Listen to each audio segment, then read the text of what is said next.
There were many myths that circulated around humans. I'd heard once they ate metal, or that they were completely bulletproof. That they could breathe in a vacuum and 100 other things. It turns out most of these are either flat out wrong, or simply a misinterpretation of something.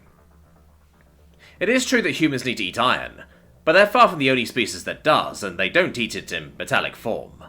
They may seem bulletproof, but while they're tougher than most, the secret of their resistance is the fact that, at their size, they can afford to wear armor so heavy it would be unbearable to most, and their general knack for military engineering ensures they're well protected.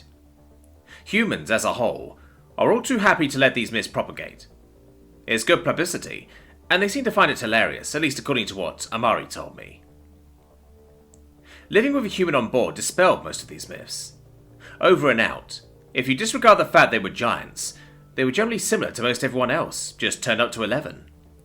Something the whole crew learned quite quickly was just how deep human sleep was, and how angry being awoken made them. It became a dare between crew members to be the one to make noise closest to the human's bunk, until one day Amari got really angry and slapped one across the face. We had to make 13 artificial teeth for the noisy fellow, and the dare became significantly less popular. All this to say that when I heard that humans drank poison for fun, I didn't believe it.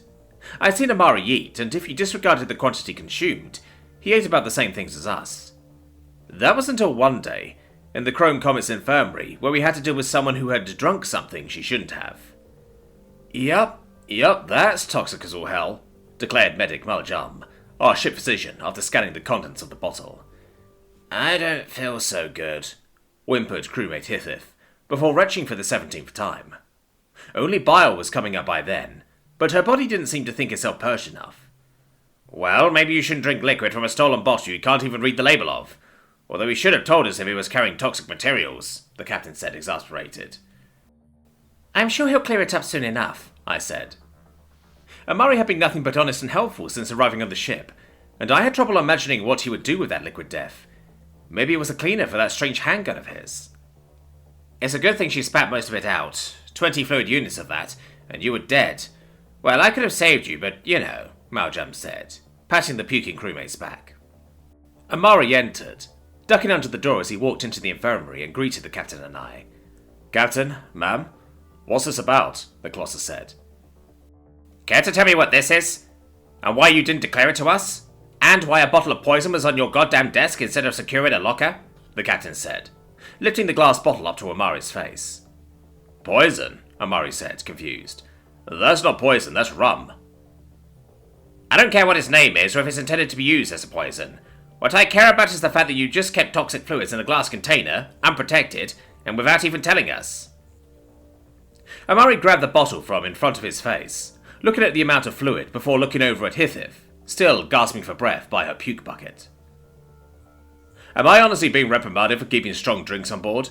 Because the thief got a bit too drunk? This seems unfair, Amari answered, his expression hardening. No, you're being reprimanded because that's clearly unsafe and... Wait, I interrupted the captain. What does drunk mean? And follow-up question, strong drink? Amari said, hesitating. Drunk is when you have too much alcohol and get sick. Is my translator malfunctioning? Oh, so you admit it's alcohol, the captain said. The only two uses I know for that is as a combustible or as a sterilizer. What were you going to do with it? Wait, strong drink? You were going to drink that? I interrupted once more. I was, Amari answered, matter-of-factly. Amari, I'm serious, this isn't the time for jokes, the captain began, before Amari unscrewed the bottle and brought it to his lips. We watched in a mix of horror, shock and confusion, as the human drank 5 or 6 times what would be considered a lethal dose of alcohol. As we were later to learn, humans had 100 different types of alcohol-based toxins, which they consume for recreational and gustatory purposes. But at the moment, we were fairly sure Amari had just chugged a good 100 fluid units of poison. What the fuck? I whispered. There, I drank some, I'm fine. And I'll still be fine in an hour, I assure you. It's completely safe. Right, Captain Faloff answered, dumbfounded. Amari sighed deeply. Listen, I deduced from your earlier statement that this is unusual, but next time there's a situation like this, please ask me to verify it's not merely a cultural divide. And if it makes you feel better, I'll keep it in my footlocker. Thank you, the captain said hesitantly, as Amari exited the infirmary.